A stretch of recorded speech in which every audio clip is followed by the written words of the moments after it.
Disclaimer, I spent a good chunk of this episode ragging on Morgan Spurlock. It was recorded on May 20th, 2024, 3 days before his death. Just keep that in mind when I'm complaining about him. Rest in peace, Morgan. Thanks for the content.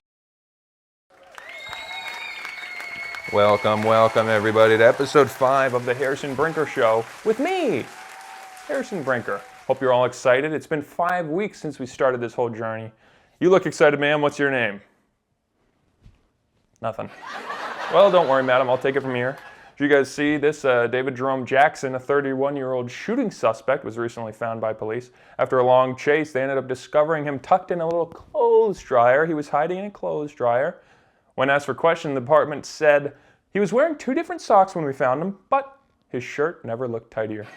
Don't worry, everybody. It's going to get a lot better than that. First of all, I'm going to talk about how I have no money.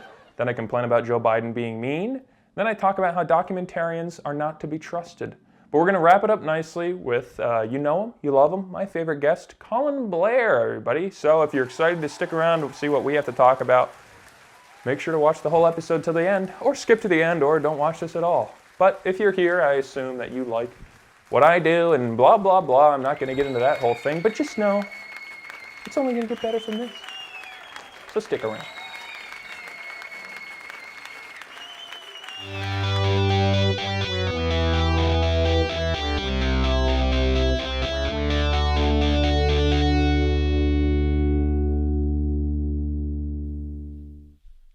Welcome back, everybody, to episode 5 of the Harrison Brinker Show with Harrison Brinker. That's right. I hope you're all finding yourselves well this week. I have found myself quite well. My foot, as you remember from last week's episode, is much, much better. There's still a slight hole in the bottom of it, a puncture. It's fine. I've been keeping constant pressure on it by standing up, which is kind of nice. It's also kind of not nice because, yeah, it was nice that it kind of sealed itself up quickly because I'm constantly walking on it, but it's very uncomfortable. I feel like if I got a nail in my arm, I would just walk around like this and it would kind of be fine. But when you got a hole in the bottom of your foot, it's very hard not to put any sort of pressure on it. But, you know, give and take, checks and balances. That's how the government works. That's how God made us all. You know, we correct ourselves. Which is beautiful, don't you think? So there's not much more to say about my foot, other than I'll throw this in there. After last week's episode, I got my antibiotics at the nice little Walmart pharmacy, a little small town mom and pop shop we have out west here. And I didn't have the correct paperwork to get it paid for through my workers' comp insurance, blah, blah, blah, blah, blah, blah. Luckily, the healthcare system in this country is so great, and a bottle of antibiotics is only $11. For life-saving medicine, it only costs you the same amount as a couple cups of coffee. And now I'm alive and well, which is good. So I went back to work, and they were like, oh, shoot, forgot to give you this paper. Here, give this to them at the pharmacy, and you should be able to get a refund. Well, guess what? I went back today, and it didn't work. But that's okay. I'll let bygones be bygones. I still have my feet, I still have my heart, I still have my brain, and I still have this show. So at least if something does go wrong, I don't have to fester and seethe with anger. I can just turn on the cameras and go, can you believe what they did to me? That was my Robert F. Kennedy Jr. impression. So yeah, there's nothing much more to say about my foot, but I will say that, because this is the beginning part of the episode where I kind of just talk about my day. I have no money. I'm out of money. Now, I'm exaggerating a little bit. I kind of get sick of exaggerating because I'm so used to playing it up my entire life that even when the cameras are off, I'll talk to my friends and they're like, hey, how's it going? And I go, oh, I'm broke. And they're like, you're broke? You're so bad with your money. And then I have to kind of peel the curtain back and be like, I'm actually very good with my money. I'm exaggerating because I don't want you to feel bad about how much money I have. I'm in no way rich. I'm a 23-year-old college graduate working at a regular job that a high school dropout could have had. My point is, though, I don't spend frivolously often, so when I do, I'm overwhelmed with guilt. Let's say I have $30,000 in the bank. I don't, by the way. When I spend $1,000, yeah, I still got 29 grand, which is a lot better than other people can say. But I'm like, oh my God, I just spent all my money. That's how I feel, at least. I don't know if anyone else is with me. I know plenty of people, at least in high school and college, that we would talk kind of about money, or they'd post on their Snapchats or whatever and be like, I have $17 in my checking account. When am I going to learn? Just went to Starbucks, just bought concert tickets. When am I going to learn? I'm like, you're hopeless. It's a hopeless case. You're a lost cause. If you're willing to work, or if you have the ability to work and you have less than $500 in your checking account and savings account or whatever, you're crazy. I do very well. I do so well that I put all of my effort into this and a podcast on another channel where I make no money. And it's the happiest I've ever been. Because, yeah, dude, work sucks. Of course it does. Anyway, I don't spend a lot on frivolous things often. So when something comes up and I have to spend $500 on tickets or something, it really hurts. But I know in the long run it'll be worth it. For example, Skankfest, the comedy festival with a lot of stand-up comedians, a lot of, not even lesser known, but just like comedians, you know what I'm saying? The ones that comedians like. There's a festival run by Louis J. Gomez, Dave Smith, Big J. Okerson, the Legion of Skanks. Now maybe this will alienate some people, but yes, I watched that show. I also like Mark Normand, Joe List, Rich Voss, blah, da, da, da, da, all these people that are going to be at this festival in Las Vegas in September. The problem is, for 3 days access to this festival, the tickets cost $500. Luckily for me, I can afford it, technically, but it still very much hurts when I have to Venmo my friend for buying his tickets and say, here's $500. I feel like Mr. Krabs. I don't know if it's because I'm Scottish or because I grew up eating, bread sandwiches. That's a sandwich with bread in the middle as the meat.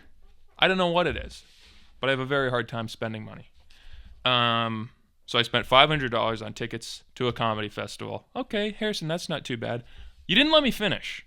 I don't live in Las Vegas, so now I have to drive there. That's $100 for gas. Let's not count even the food I'm going to buy there, which I hear is $14 for a bottle of water and $30 for a hot dog. But I had to buy a hotel room for the 5 days I'm going to be there from. I won't tell you the days because someone's going to try to track me down because this show, who knows? By the time I finally end up uploading this episode probably, it's probably a year ago that I even went to the festival. Because it's 6 months away, but who knows? These haven't been uploaded yet. Is that amazing? I'm on episode 5. You've been watching consistently for 5 weeks. I have, by the time I'm filming this, I still haven't uploaded the first episode. But I had to buy a hotel room. And that was $600. And of course, my buddy that I'm going with is paying me back for his half of the hotel room. As he should. As a polite man should, paying his way. But I still have to put the whole thing on my credit card. And as you remember from last week, I had to buy car insurance. And that was $700. So there's $700 for car insurance, $500 for festival tickets, $600 for a hotel room. And here is a complete other thing. I'm going back home to visit my family over the 4th of July, which, as I said, as you're watching this, has already happened. That's $480 for plane tickets. And that's all on the credit card. Which, of course, the comedy festival tickets didn't actually go on my credit card. But I still had to pay the chunk of change that cost. So let's do the math here. $45,000 that I just spent in the last 2 weeks. I'm running out of money. Now I can go in, luckily for me, the jobs I work, I can go in for extra hours pretty much whenever I want. I'm filming right now. I could be at work. I'm not. I enjoy doing this more than I do standing around making bullets. But it's nice to know the options there. That brings me to another topic that I didn't have prepared, so if it fizzles out quickly, bear with me. But I like jobs. I don't want a 9 to 5. A consistent schedule would be nice, but I like the ability of saying, hey, if you want to come in for extra hours, come in. And there's no cap other than my mental or physical prowess that would prevent me from being able to make as much money as possible at certain jobs. I like jobs. I used to work at FedEx in Pennsylvania, and you just go on the app and say, hey, I'd like to come in. I'd like to pick up a shift. And they don't turn you away. You can go in for however many hours you want.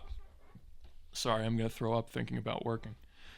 I don't know if that's but hey, and for example, if this show ends up taking off and we get YouTube ad revenue or advertisers on the show, it's not like YouTube goes, we have a cap at how much money we can pay you. If it gets views, you get ads, baby. So I like the ability to just have no max on how much money I can make. So that's good. So at least I'm complaining a little bit about how much money I've spent, but don't worry, in the long run, I'm going to be fine, because even though I spent whatever that is, $1,200, $1,100, $1,600, $2,300 in the last month on just random crap, if I go in, let's say for 5 hours of overtime, that's $150 about. If I can do that 10 times, I make my money back. So I only have to go into work from now till September, 10 extra days for a 5-hour shift, and I'm going to be fine. So, like a lot of things on this show, I'm playing it up a little bit. Of course, I'm still upset I have so much money gone from my account, but I'm going to be okay. So, unless you want to send in money, you don't have to, because I'll be all right. But I think that's all I got in terms of my day-to-day. So, without further ado, let's get into my first rant. Are you excited? Make me a hinge. Let's see how this goes, everybody. I'll give you a freebie rant for a second before we get into what I actually want to complain about. But the freebie is what I've talked about before, which is the monitor behind my camera here doesn't work now. It's just a TV I got at Goodwill. The TV works fine. I've tried it out on my Xbox. I've tried it out on my other computer. No problem getting a picture to show up on that computer. But for some reason, even after doing that first interview with Colin, episode 1, I plugged the computer into my TV. It worked perfectly fine. Since then, it has not worked at all. I'll plug it in and it says, no device found, no device found, no device found, blah, blah, blah, blah, blah. I'll plug it into my other laptop and it goes, found the device. I'm going to share the screen. Perfect. That would make this show a whole lot better, a whole lot easier, because I'd be able to pull up videos and look at them and not have to turn every time I want to do something and go, hey, watch this. Isn't that funny? I could watch the show as you're watching the show on the TV screen behind the camera. Now, what I hate is when I go on Google or Reddit or whatever and say, hey, how come Mac doesn't work with HDMI? And the first answer, over and over, is, have you tried checking the cable? Yes, idiot. Of course I tried checking the cable. Now, I understand there's going to be people out there that don't check the cable, and your first instinct when something isn't working isn't that the thing that just worked yesterday is probably broken today. So I get it. You might have a lapse in judgment and not realize that HDMI cable you were working with got ripped in half by a, stray cat or whatever, and now it's in smithereens and it doesn't work. I get it. That's a reasonable answer. Maybe it doesn't work. Maybe the HDMI cable's broken. Maybe the USB port on the back of your computer's not working. It's working. Believe me. I've tested it out. It worked only months ago. Perfectly fine. So I'm sick. After I know the HDMI cable works, I'm sick of looking up answers to why does this Mac not extend its screen to an external display, and they go, well, it's probably the HDMI cord. And I just want to reach in the computer, Blue Skidoo Weekend 2, right into Reddit, and tell them, no, it's not the cable. So what is it? Is it because I updated my computer? No, it couldn't be that, because my other computer is updated and it works just fine. I have no answers for you people, so I apologize to give you a behind the scenes of how this show could be better but isn't, but I'm out of ideas on how to get to work. The display I have now, it's just off. It's just a TV in the middle of my room. It adds clutter. There's no use for it, but what are you going to do? Speaking of having no use for something old that doesn't work that you got at Goodwill, Joe Biden is the president of the United States. And I'm not going to go into a whole thing of like, oh, did you hear he stuttered over this? Oh, did you hear he was being a hypocrite? Blah, blah, blah. It's been done to death. What I want to talk about is how uncomfortable it makes me when Joe Biden tries to be a badass. Now, I might put a video here in post. I'm not going to watch along because I've seen it enough. I'm pretty sure I know what I'm talking about. But I'll throw it up here at some point just so you can get the context. What made me realize this was a week ago, I guess, Joe Biden and Donald Trump were talking about doing a debate, and Joe Biden finally made a video saying, like, Donald, I'll debate you anytime, anywhere, like a WWE promo. And but he threw in there, that would make my day. Donald Trump lost 2 debates to me in 2020. And since then, he hadn't shown up for debate. Now he's acting like he wants to debate me again. Well, make my day, pal. I'll even do it twice. So let's pick the dates, Donald. I hear you're free on Wednesdays.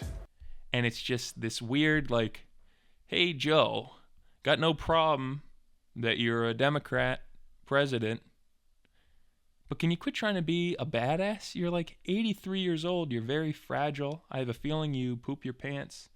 You're not an intimidating guy. Now, in terms of government overreach and, political prisoners, I'm scared of you in that sense. I hope any critique I give is not worth you sending me to prison for. But you're not scary. Donald Trump's not really scary either. He's mean. And Joe Biden can be mean all he wants. I like mean people. I like assholes. I feel like when you were a kid and you remember being in like 3rd grade and you go, that kid's mean. That kid's mean. Good. I like those people. I hope that mean kid that I hated when I was a kid grew up to be an asshole, because that's who runs the country in a good way. You need assholes. Not everyone has to be nice and coddling all the time and tuck you into bed and make you a warm glass of milk so you can go sleepy bye.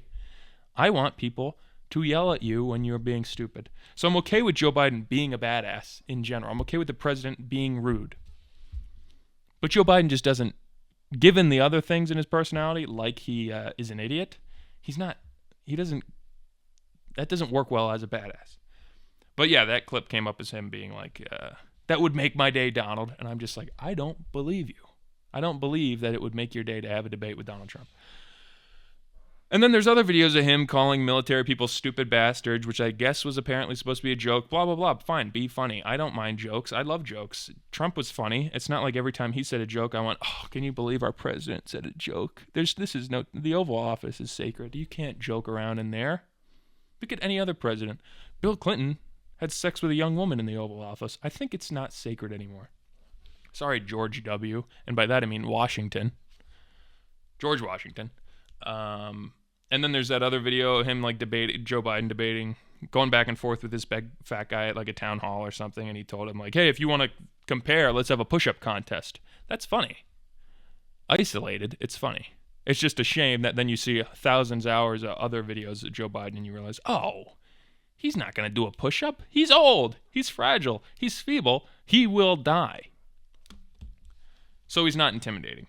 Now, what I don't understand is this Joe Biden doing what I'm doing and flying by the seat of his pants? There's no teleprompter behind me.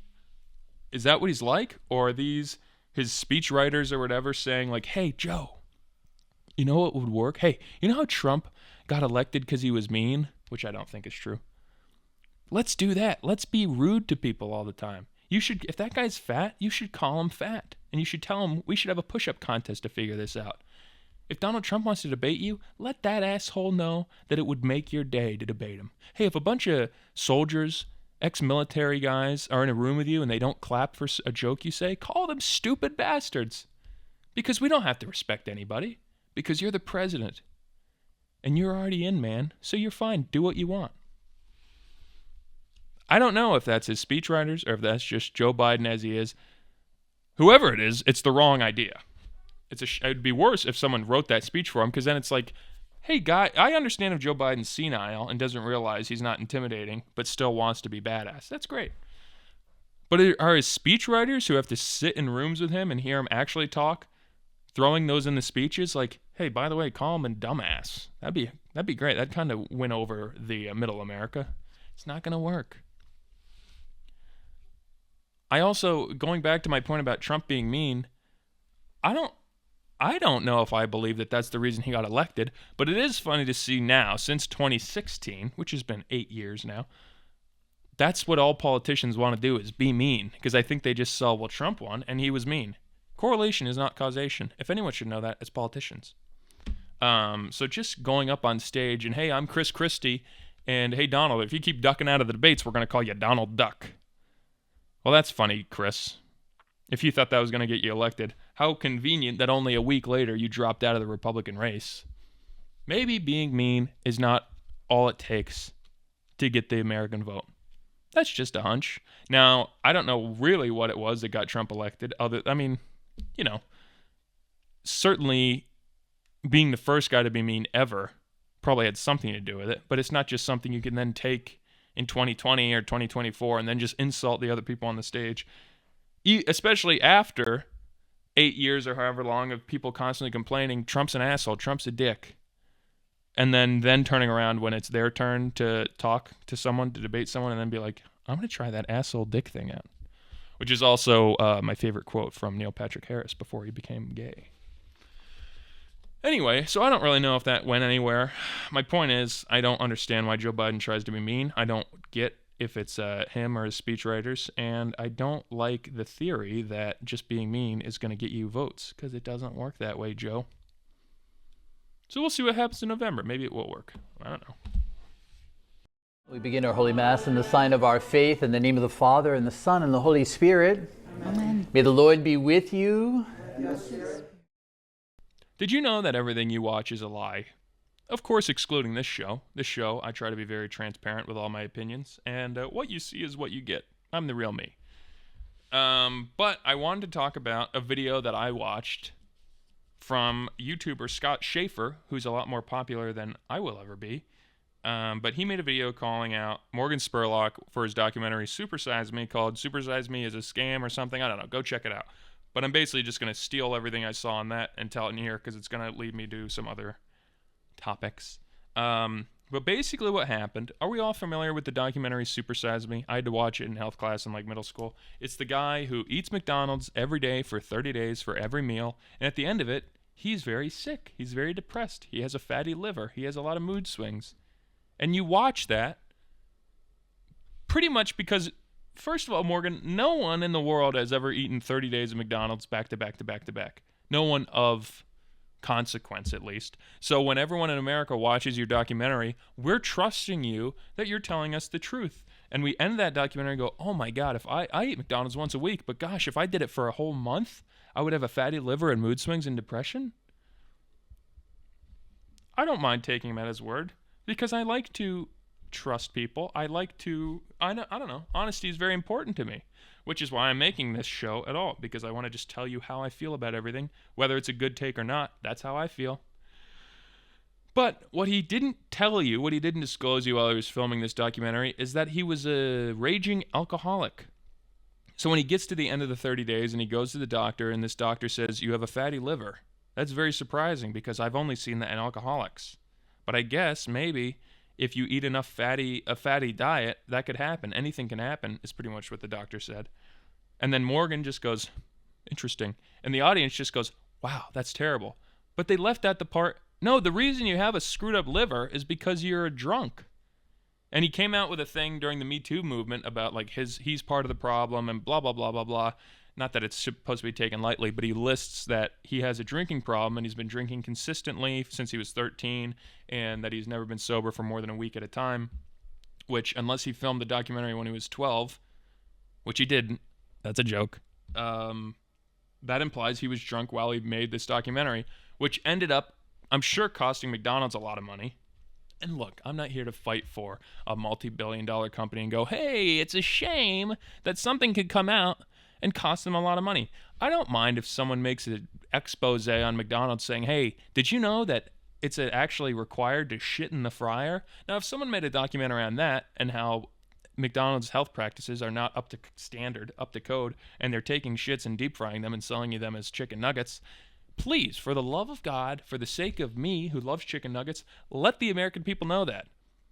But if I were to make a documentary and I were to be drunk the entire time or hungover and say, hey, I have a feeling that running every day is bad for you. And then I show myself on an 8-mile run, and 2 times in the middle of that run I throw up and stop and throw up on the road.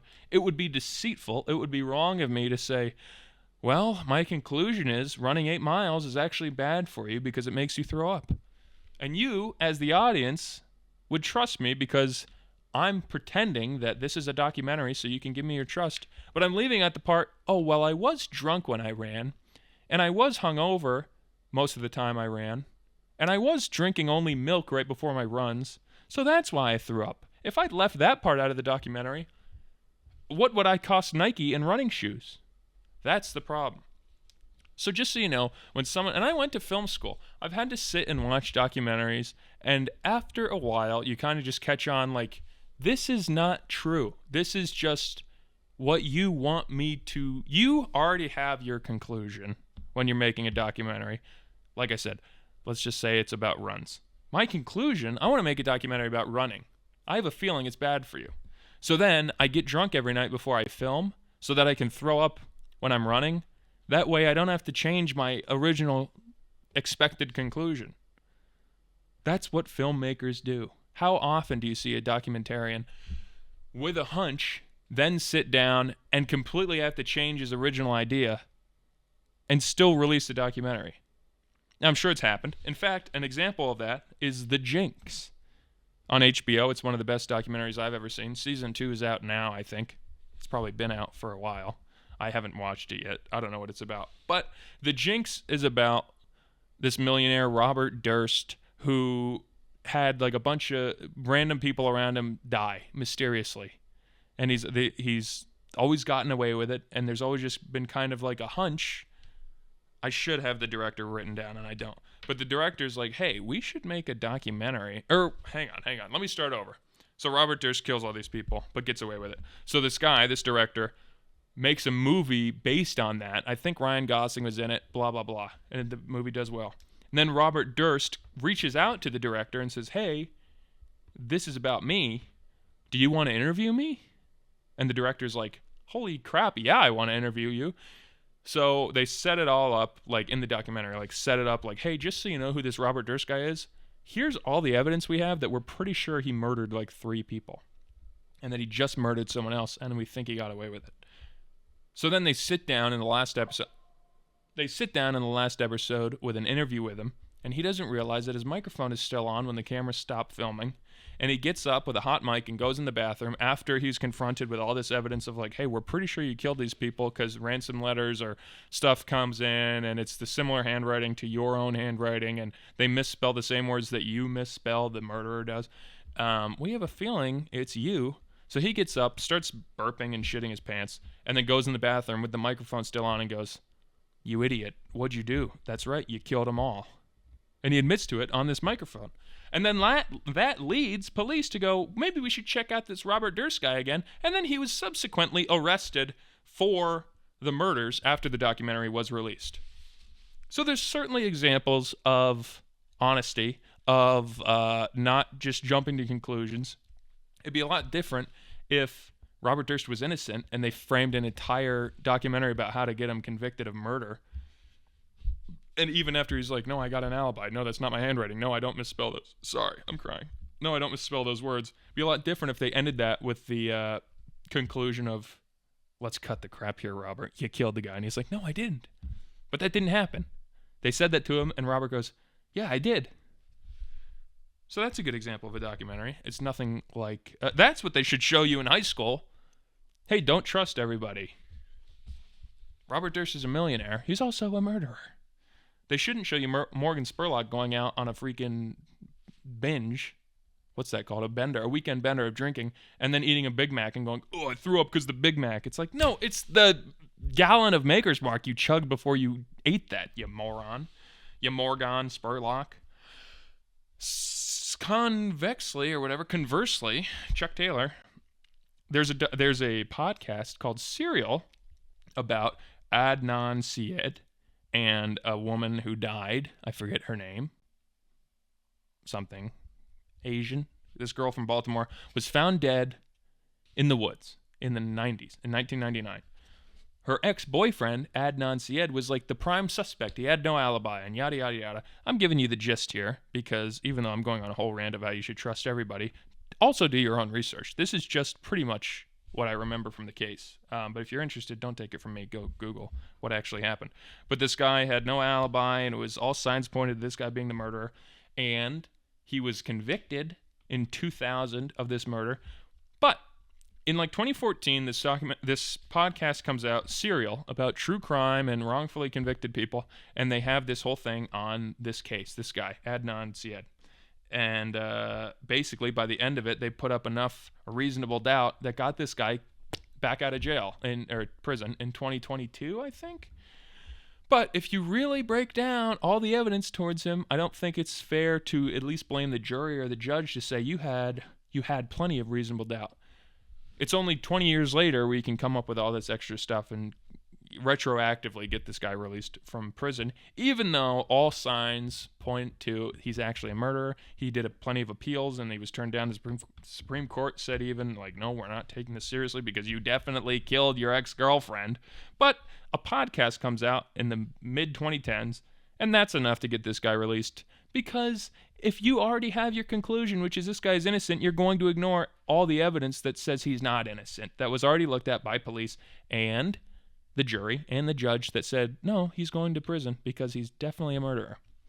So those are two examples, Super Size Me and the podcast Serial, where, yeah, if you make a podcast and it's kind of represented as this is nonfiction, so take it seriously, a lot of people just buy into it like, oh, well, if it's nonfiction, then I guess I'll just take your word for it.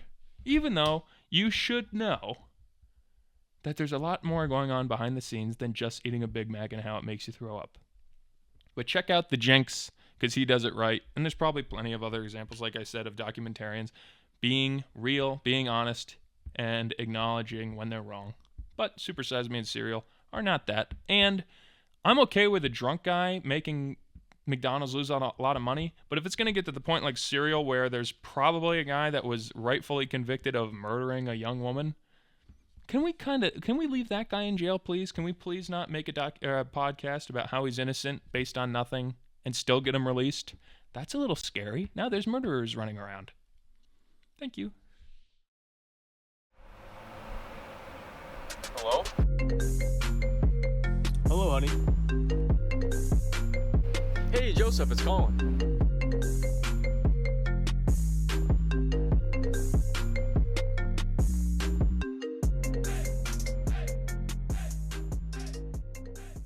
So we got nothing to prove to anybody. We know we can show videos. Let's just do some dumb. Or when Dark he's Knight getting poop. the new suit. So now how will it hold up if I poop my pants? Well, it should you find scars. Sorry, I stepped on you. No, that's good. Oh, It's gonna take me all day now. For everyone who's just joining in, we've been going on for 10 minutes about swapping out quotes from The Dark Knight, but changing the words to poop. he's pooping on rooftops. Hey, Maroney says poop. There you go. I don't know many from Batman Begins. That's the problem. Me neither. Rub your poop. Oh man. Your arms will warm themselves. Like I said, I'm good with constipation. Yeah. I think you said that one before. I could remember. I knew I did come up with that one.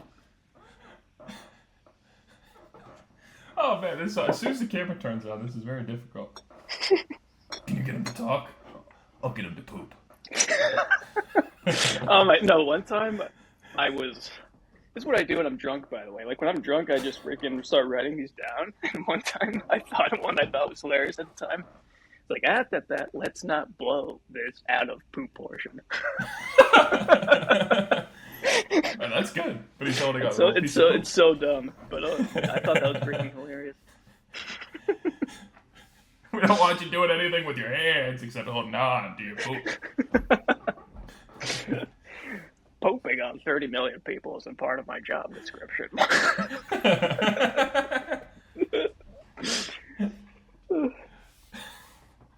I think my favorite one is The Dark Knight Rises when they're chanting and he goes, "What does that mean?" And he goes, Oh my god. That's definitely my all-time favorite. That's gold from you. Yeah. What does that mean?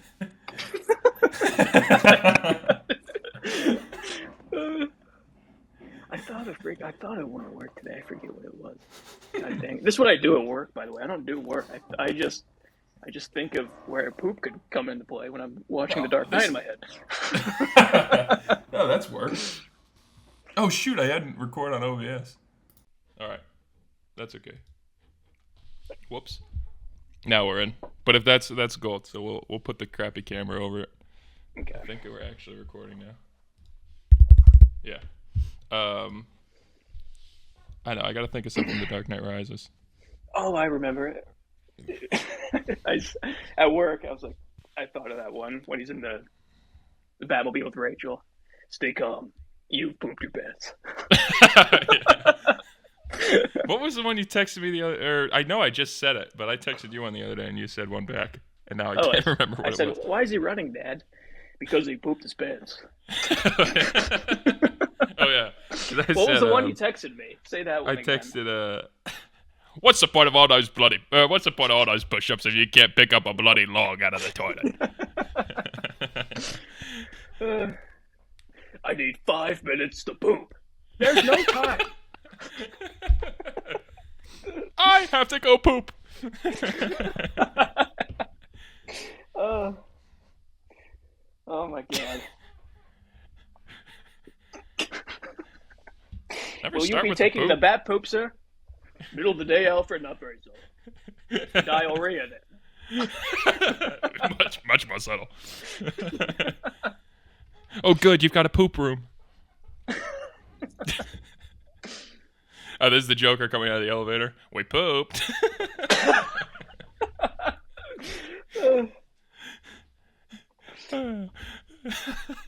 Oh. You must be Harvey's poop. And you are poopy. There's one on Fort. You said, God, what was it? I forget. Man, this is a reference, by the way, about the whole conversation that started this podcast was, or whatever this is, the show, was like a year ago. Me and Colin were playing Fortnite. Colin and I. And for about an hour and a half straight, we just did this. And when we were done, we were like, this should be a show. And here we are. So we're trying to think back to a year now of what it was we were talking about. But I don't want to Google that. I don't want to Google the quotes because I don't either. Take the fun out of it because I know Yeah. I have them in my head. Shoot. We'll get there. Maybe as we watch these, we can come up with more. Yeah. Mr. Wayne didn't want you to think... Oh, sorry. I had one. Go ahead. Mr. Wayne didn't want you to think he was deliberately pooping his pants.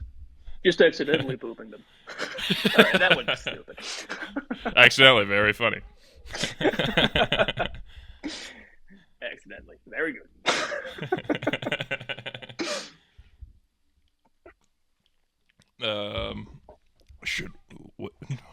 Would sure make wiping back to front easier. That's a stretch. It's very 70s, Mr. White. All right, but everyone just joining us who skipped through that whole part. Of course, last week we watched Popping Corn. Sorry that I have to keep turning my head, but like I said, that's all we can deal with right now. We watched Popping Corn. Are you threatening my client? Just assuming your client's that way. Forget it. Cooperation with this poop. But we're gonna watch the original Popping Corn, which is only a few minutes, and then from then on, we're gonna start from day one, the summer that started my obsession with making stupid movies, and Colin turning him into a star. And without further ado, we're gonna watch the original Popping Corn, which, like we said, is basically what you already watched, but it's fun to see the behind the scenes. Pardon me. And this was for you? Yeah, this was the Christmas before we filmed it, correct? It was the right. Christmas break, and then we filmed it next summer. So yeah. I wonder if I can click. Where did I have that saved? Videos? No. Shoot, I'm not gonna be able to find where the hell that was. Well, whatever. Hang on, bear with me. We'll pause it. I just want to see if the details are here, if it tells me when it's made. Oh, 20, never mind. It says April 11th of 2020. So it was probably Christmas of 2019, so freshman year of college. Yeah, yep, you're right. That sounds right. And then we filmed it sophomore into junior year. Yeah. Because it was when I went to school, so it had been a year and a half. Wow, yeah, I didn't know it was that long afterwards. I thought we filmed it that next summer. All right. Yeah, I would have thought that too, but it says here 2020. I'm like, all right. Yeah. Can you hear this fine? I mean, not that there's anything being said.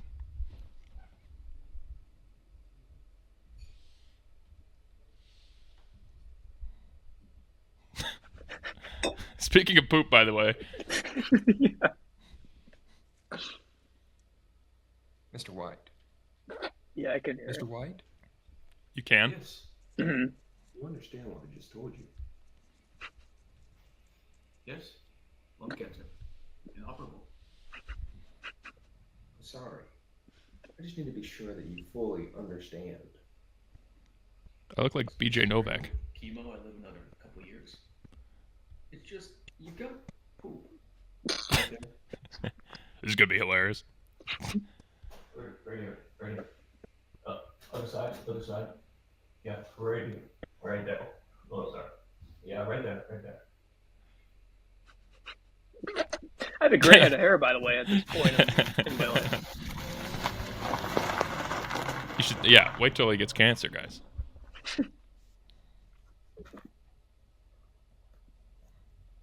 Like I said, pretty much just shot for shot, exactly what we already did, but it's still fun. None of the music, all shot on iPhone, as with popping corn. What are you doing here, Mr. White? I didn't expect you to amount to much, but caramelization? I don't know what you're talking about. Let's save it, Jesse. I want to be your partner. You know the business, and I know the popcorn. Oh, yeah? Or what? Or I'll turn you in. It's funny in both of them we have the same amount of awkward pause. Here we go. I don't remember this song at all. We made you get fully nude for the real deal one. Oh yeah, I'm just playing guitar. This is the Beastie Boys. But since there's music, what do you have to say? I'll go first because I have an idea. But just like, it's funny, even though this is like shot for shot what we did, like the amount of stuff that we came up with to turn a 3-minute movie into a half hour. Like I think we commented on it earlier with the last one about like the entire story with Joseph being a theater operator and like making sense of why this is actually bad, like, and not just being like he makes popcorn. Excuse me. Also, everybody at home, feel free to steal all the quotes from this and use them in your day-to-day life because that's all we do. If we quote random stuff, I enjoy it. That's just all stuff that we wrote ourselves.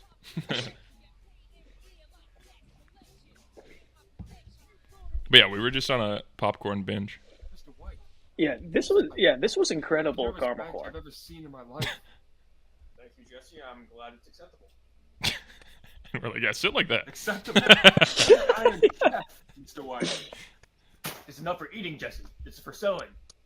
Who do you want me to sell? But even to, that, huh? the grab, it's just like, yeah, we'll do that again. I mean, that is funny. We don't need a criminal lawyer, Mr. White. Oh, wait, yeah, this is when it's Popcorn. bad. This is bad. This is Lawyer. me pretending to be Saul. Oh, I forgot about this. What you two need is an honest-to-God businessman.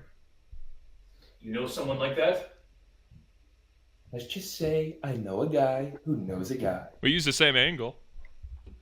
That's it. That's the whole thing. That's I'm not when a we good stopped. Saul. Yeah. Jeez. Now I remember. I remember us looking up Bob Odenkirk impressions so we could try to put one together. But no one can do a Bob Odenkirk impression. You can It's only just a talk regular like guy. he does. Yeah. Man. Although Paul did an all right job. Yeah. But we'll get into some of these older ones. And I'm sure I'll have plenty more to say with all these. But just like, I guess even that one, as with all of these, up until like we'll get to later, Always Sunny in Warren, and obviously Poppin' Corn, which we watched. There's no script, so we're just filming a scene and then going, okay, what would be funny after that? So none of these really make any sense. They make sense in the context of knowing that we didn't have anything to go off of, but sometimes they just end. But they're always pretty funny. But the first one we're going to show you is Butt Boy and Tweezers, which was inspired. I guess if you remember what we were doing that inspired it, go ahead. But I remember this one was just us in your driveway just doing trick shots.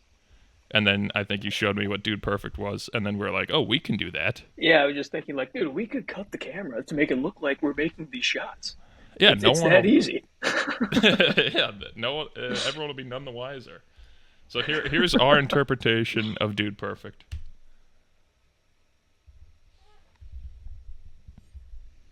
Tweezers, and this is Butt Boy. This is our trick shot video. The grounder. We started strong. This is hilarious. Like we thought this was hilarious. Like we just rolled on the ground, make it look like we made it. But we didn't even. It would have been if we did this now. It would have at least been like, hey, let's have two where it's like real, and then make it stupid. But we started right off the bat of like rolling it, and just having. This is on actual videotape. So if we screw up like that, sorry, that was Bob who made that last one. There's no going back. If you make the shot, it's like, okay, I guess you made it. Or if you miss it, it's just like, all right, I guess you missed it. Actually has a mole on his left butt cheek. Okay, so we're gonna be doing the header again. Hey, go. Oh. That's all we got for reaction. It's not even us. It's just our feet. Just kick it forward. Basket's behind me, everybody. Okay, we're gonna take the bicycle kick shot again. And I'm not good at basketball, so when it's up to me to make the shot just for the sake of the camera, it doesn't go well. This is a football shot. Beep. Yeah, I thought I was breaking new ground there, saying I'll just say beep when I press record. Okay, No, he could have done like, I'll say beep, then press it, then you count to 2. Yeah. Last time, let's do this. Football shot. We're supposed to be professionals, by the way. Oh my gosh. That was me. Yeah, I said that's it. I'm shooting it this time. Football shot made by Butt Boy. It's a hard shot to make. Okay, that was our trick video. This is Tweezers, and this is Butthole. Oh. I thought it was Butt Boy. Me too. Okay, bye. Okay, bye. That's good. It's so like we would have been better off just doing the shots normally because we missed the fake ones also. We should have just taken the normal shots. I know. Well, even other than the grounder, they're all shots we could have made. That's why it's just like, it's funny we started with the grounder because even the football shot, we're 3 feet away from the hoop. Like, oh, you can't make it under your legs from 3 feet away. I know, the grounder's so funny. That's just the way we were thinking. We were like, it would be hilarious. Like, the ball didn't even leave the ground, but we can make it look like we made it. That's so funny. And I wonder if we watched this going, that looks so real. Probably, I bet we did.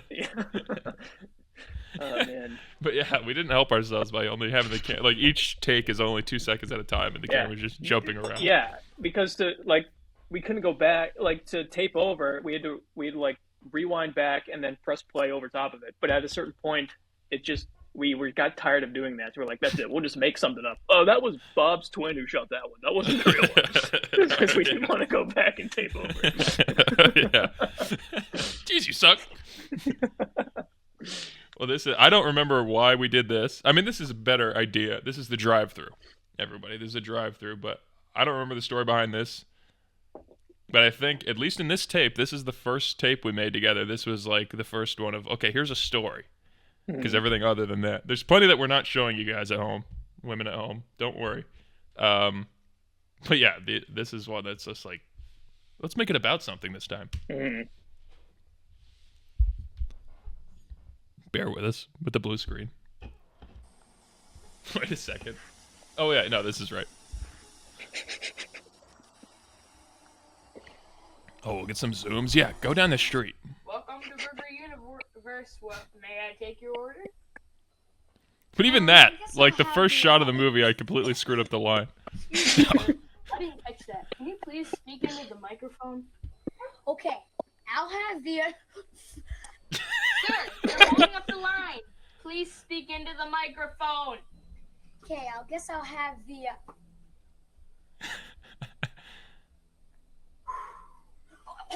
Speak, sir! Speak!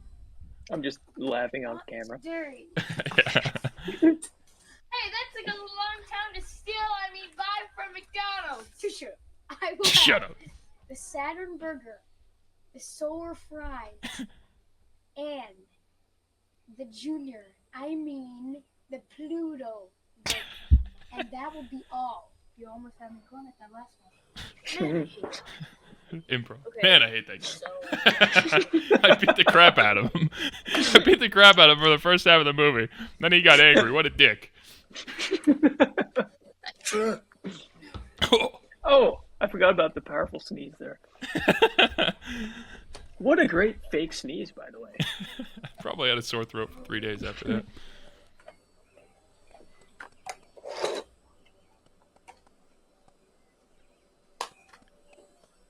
Nice match cut. Yes, another example how we thought, like, we can just do that. We can make it look like you broke the egg. Yeah. But we didn't. If we had a tripod, it would have made this a whole lot better. Which we get one eventually. And everybody at home, if you're sick of me turning this way, it's lagging, so I have to watch from here. But I'll still give you all my opinions. But I'm going to have my head turned to you for the rest of the episode so I can actually enjoy what we're doing. What we're doing. A good butt wipe on the tomato. Or whatever that is. French fry packet. And we went through all this effort to have a fake restaurant and then just use McDonald's gear.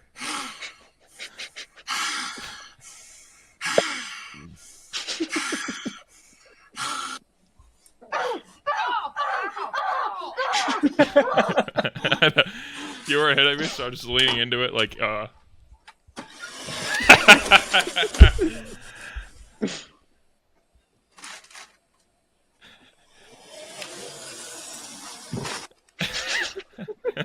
Oh wait, I forgot about this.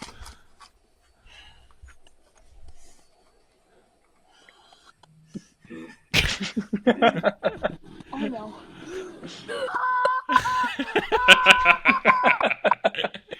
Oh my god. That's good. That's fake vomit for everybody at home. Yeah. He got thrown up by the arm. It is funny watching us because every time, like, even if there's a small screw up of a line, we just say that's not worth recording over. We'll just keep that in. Like, it's funny how much of a hassle it was to go back and record over. We just say no, that's not worth it. We need to keep going. Well, I wonder too, like, obviously we knew we were gonna show, like, we were gonna watch these again, but whether we're gonna show like our family or whatever, which I'm sure we were going to. But I think that was probably part of it too, of like, no one's gonna see this. Everyone will just think this is a fun idea. Yeah. And not that this is getting into any festivals or anything, but it's funny to rewatch it now. That's what we would do. Yeah, like I mean, I recall as soon as we would finish these, we'd run straight to the TV and plug it in and watch it. Yeah, like we wasted no time seeing how it turned out. Yeah. But now we're showing it to everybody here, and we just have to watch it through their eyes of like, oh yeah, this makes no sense. We totally could have re-recorded that. What do we got next? Like, I'm going to skip the serial killer because it's so long. But we're gonna watch the Ninja Store. So this started our whole fascination with having fake stores and things to buy from them, which we do again and again for the rest of our lives. In this one, my sister was like coordinating. Do you remember that? No. Like, yeah, this was my sister, her idea, and she was like helping us do this one. So this wasn't really our idea, from what I remember. Well, I know, just in general, there was plenty that your sisters had done. Like the serial killer, we just ripped off from them. Like they had, that's the same exact idea. The serial killer was just a documentary about a serial killer, but it was just cereal boxes. Hilarious. But that was like 6 minutes long. But yeah, there was a lot that we would watch and then show them. I remember your oldest sister being like, this is just ours. And we're like, yeah. Yeah, that's right. That's the bit. But now we're doing it. Yeah. Yeah, but ours is funny. So that sign said Ninja Store, by the way. Hello, my name is Bob. Welcome to the Ninja Store. How can I help you? I'd like to know how to become a ninja. I just like mocking you. I know. Whoa. A ninja, huh? But then props like this cardboard sword with electrical tape all over it probably took me half an hour to make. Yeah, I was gonna say you most certainly took forever to make that. And it's just still flopping around. The most important of your ninja supplies. It is only to be used in life and death situations. Hear me, boy. I'll grab it by the blade. Oh, that's good. Step on. Don't trust anyone. Okay, I'll kill this guy. It's not supposed to have opened right away. I remember that, yeah. I didn't know it was going to be actually unlocked.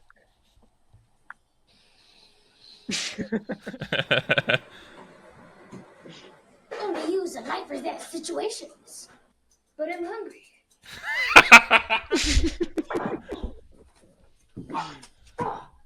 Only use a knife for that situations.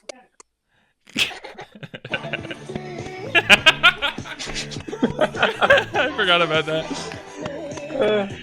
Oh, what the heck was I gonna say? That's all. A good shadow. Yeah. Oh shoot, Yeah. there was something I was gonna say about that. Go Well, ahead. I remember those scenes in the kitchen. My dad was cooking dinner, and we were like, "Dad, do you mind stopping for a second? We need to do this." And he was super mad. He was not in the mood. Yeah, he was like, "Just please hurry up." Like he was not in the mood to watch us do this. Well, he didn't. He clearly didn't. You can hear the microwave. Dang it! I know. That's how he is. He was upset. He didn't care. I'm bad with cooperation. Shoot, what was I gonna say about that? Oh shoot, something about props. I don't know. Oh, costumes, because we're wearing the ninja costume. So you had so many costumes, being the youngest of four kids, having all these costumes in your house. So half the time we're like, we don't have an idea. Let's just go to the costume and just see what we can do. Mm-hmm. I think, And which is why we have like 15 about Batman and Spider-Man. Yeah, and any prop you see is definitely made by Harrison. He took a lot of time to make them. That's awesome. Like that sword, that was definitely you who made that. I wonder where that is today. Some trash heap. It better be somewhere. Yeah, we get better and better with those. Hang on, before we get into 127 minutes, I have to pee. This is a complete side note. Do you have an Apple Watch? No, I don't. Oh, well, Why? if you did, every once in a while it'll tell you like time to stand, and half the time I'm on the toilet going poo, and it'll be like time to stand. I'm like, what do you want me to do? Anyway, I'm wearing my propeller hat. Please. I was just gonna say, were you wearing that the whole time, or did I just notice you were wearing the propeller hat? I just threw it on, but for nostalgia. But it's funny through OBS because I'm using the green screen that it cuts out the brim of the hat, so it looks like I have no head. But it's nostalgic, and we're going back to our heyday here, so we might as well watch it. Okay. By the way, that was an extremely powerful pee. I heard it. I heard it all. Oh, that was not a pee.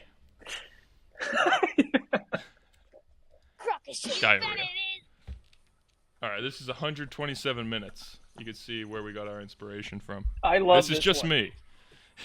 Yes, this was my favorite. But I don't remember because I'm the one holding the camera. Like, do you remember filming this? I remember being inside for some of it, so I know you were out there by yourself for the majority. It took me 20 minutes of this entire tape to just be like, I gotta move on. I gotta leave Colin in the dust and see what I can do by myself.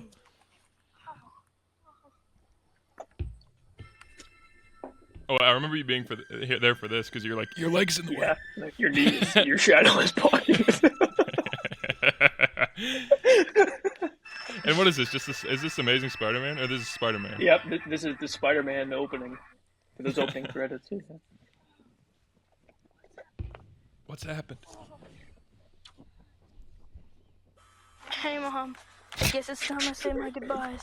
It's stuck for 3 seconds. I'm stuck up here. I'm in a pretty bad situation. I guess I should have listened to you about not taking hikes. I'm sorry. Everything. I'm sorry. My arm is stuck.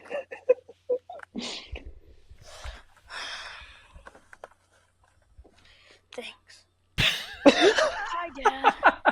I know I haven't listened and seen you in a long time, but I'm sorry for everything. I'm in a pretty bad situation, as you can see. My arm is stuck. Yep. Yep. And to the neighborhood pool, I'm sorry I peed. I'm sorry. I just really needed to go. You might want to clean it. So stupid. Here's that powerful pee you were talking about. I guess I'll have to go drink my own pee. No, I remember making the lemonade inside. Okay. Colin, I need lemonade, quick. I remember you saying it's not yellow enough. It doesn't look like Really? Oh my god, that's I'm gonna have to cut it up. This was also our fascination at the time, was climbing up on the shed. Because I had a fake batarang rope, so we would just take any excuse we could. So it doesn't make sense. Obviously, it doesn't make sense why I'd be on the top of a shed, but it's because we liked it up there. And this prop is made by Harrison. He made it look like the knife was in his arm. I actually didn't make it look like the knife was in my arm. That was the idea, was I'll have a cardboard, like I wanted a retractable knife, but I didn't feel like putting any effort into like a spring or anything. So I just made a knife and then cut the tip off and then held them both and pretended it was going in my arm. Oh, that's good. Which That's a funny idea, that one. Like, for however old we are, like, it'll make it 127 minutes. That'll be funny. Yeah, like that. I think that one is definitely my favorite. Probably because I'm not in it. But, I mean, I was going to ask, like, is that just, do you remember, like, were you just making it up as you were filming yourself? I have no idea. I mean, we must have, because that's just how we did everything. But I will say, I know Smosh, famous YouTube Smosh, that I was obsessed with, had a video. I stole the title, 127 minutes from them. Oh, so maybe we did. Maybe I'm just remembering it wrong. We didn't come up with it. Maybe that was your idea then from that. But theirs was, he was stuck in his shirt was stuck in a porta potty. I don't remember. I haven't watched the video in so long. If we completely ripped it off, I'd be so upset if we watched it and it said like, "Sorry, Mom, I know you told me not to go in porta potties." Because that is like rewatching it. Like I don't remember any of these. By the way, that's my answer. I don't remember filming a minute of any of these. Oh, really? So it's just fun. Yeah. Okay. Yeah, I remember some behind the scenes stuff. Like, I mean, I remember the knife, but I don't know how much of that is, like, I remember because you could just see how bad the knife looks. So I just know I made that and just didn't want to put the effort into it. But 127 minutes, the title was from Smosh, but I can't remember what else we stole from that. But he definitely wasn't stuck on a roof. That was our own spin. But hey, you know what? We were 11 years old. Yeah. And what this ended up turning into was beautiful. Yeah, and it is funny you mentioned the roof. We literally, like, that was what we did every day. Like, you were visiting for 3 weeks or whatever. Every day, probably like 5 times a day, we just go out there and climb on the roof because we thought it was awesome. I know there was a video in here somewhere of us climbing up it. Oh, here. I guess you don't need one, but I did. There's I mean, nothing this like is from it. our Australian joke, but yeah. Yeah. But it's like, I think we just had it tied to the fence on the other side. Yes, because so we're that was putting all our weight on this plastic fence. Yeah, and that was, so that thing Harrison's holding, that's a batarang he brought from home that you probably made. And Yeah, we I just used made it out of plastic. We used it correctly. We tied it on the fence on the other side, and we would pull ourselves up with it. I don't know how that fence is there. It's not like we were young, but we were probably still like 100 pounds. Just putting all our weight on it. Yeah, I know. Hey, get on my back. The next one we got. This is just for the folks at home watching the fake TV screen. Here, this is what that is from. This is Forrest Gump, and this I had never seen Forrest Gump, but you. Yeah, I remember this. Yep. Would you like a box of chocolate? And this is a hat I bought that summer that we tried. It must have just been like, put the hat. Yeah, that was the coolest thing ever. It's like a box of chocolates. You never know what you're gonna get. So, Book. That's from Blue's Clues. Yes, I stole we that have from Blue's Clues. book, and my box has a paper that says chocolate on it. well, I'm a real good runner. You want to see me run? You want to see me run? No. Go. I'm trying. But we finally have a Oh, steady camera. Okay. I don't know if this is a Goodbye, tripod or we we just have should it have sitting on the chocolates. edge of your deck. Yeah. but we're getting there. Jenny! I think we use Chariots of Fire here. Yeah. Yeah, and But that's we're playing the music from into it, and we have to. Yeah, pause that's it playing and from a play it. speaker on full volume, pretty far away. I'm sorry. This scene is unauthorized for viewers under 16 years old. And then Bubba died. Yes, yeah, I do remember. You hadn't even seen it, so that was most definitely my idea. And I probably just made you do it because I thought that would be awesome. Yeah, like we have to add Bubba died. I'm like, who's Bubba? Yeah, that's just me trying to be. Yeah, I definitely just watched Forrest Gump for the first time. Like, we need to make something like that. We'll just do that. That's what happens when I come up with the ideas. They're terrible, apparently. No, that was good. But yeah, that is funny to get the music. Like, that was our only option for the music because we just had a speaker back on the porch and we had to blast it on full volume so the camera could pick it up. But I don't know why we wouldn't just hold the speaker to the camera. I know. We did not think of that. We said, well, no, it has to come out of the speaker. We can't do it like that. It has to come out of the speaker. It's over there, though. So just turn it up. Oh, yeah. Okay. Duh. Okay. Yeah. Well, let's all the neighborhood hear it because we need the camera to pick it up. At least it's a good song. Yeah, you're right. But I think that's where we're going to end it now because it's been going for half an hour. But we'll still record. So next episode, when you see us talking about the same stuff and you go, you're wearing the same hat and the same shirts, guys, what gives? We're recording these all at once. But we're not going to ruin your days by making you sit for an hour and a half and watch all of these. But we will. But we like it. So any closing remarks on those first 5 movies we made or whatever it was, 7, 6? No, I will 5. say that, that summer was incredible. Like, that all happened. It is funny because, like, you were supposed to go, like, you were here visiting and you were supposed to go home. I don't know why, but, like, it was arranged where, like, no, I'm just going to stay another extra month. And then it all led to all of this happening. Yeah, but, it was July of 2012. My family always goes up to Warren, if I can out where you live, for this summer. And I wasn't involved in this process, by the way. Maybe my parents didn't want to tell me until it was, figured out. But it was my last day there. I remember feeling sick, as I always did as a young child, and being in Granny's bathroom throwing up. And my mom came, either my mom or your mom or someone, or maybe you came in and we were like, hey, do you want to stay here for another 2 weeks? And I was like, yes. And then that's what we did. Yeah. So we had no idea of filming or anything, but after probably 2 days of just having nothing to do, we found your dad's camera and we're like, let's make this the best summer of all time. And we did just that. And it started the greatest tradition ever, and then got me and changed my mind in college from being a civil engineering major to going, I want to make movies because the summer in 2012 was the greatest summer of my life, and I want to do that forever. And here we are. Absolutely. So this is the start of it. And stick around, everybody, for the next episode where we watch them again. And if you hate it, I hate you. So, all right. We'll see you next week.